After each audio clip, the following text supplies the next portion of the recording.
Good morning. Welcome to Sober Mornings on the Sober Joe YouTube channel. Today is August 18th.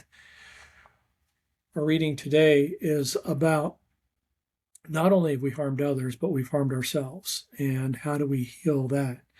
And this reading helps us with that. Getting well.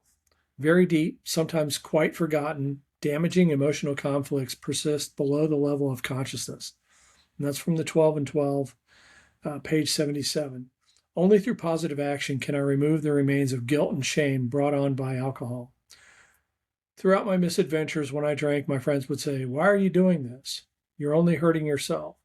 Little did I know how true those words were.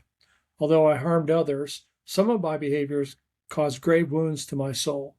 Step 8 provides me with a way of forgiving myself.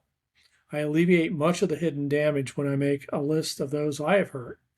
In making amends, I free myself of burdens, thus contributing to my healing.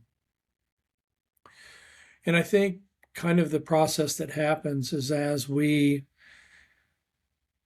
make amends to others, our heart opens. We become more compassionate, and we can then kind of turn that towards ourselves.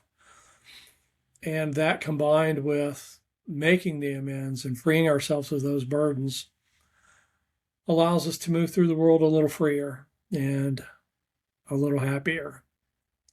Remember, we do this one day at a time, and the best way to have a sober day is to start with a sober morning. So thanks for tuning in.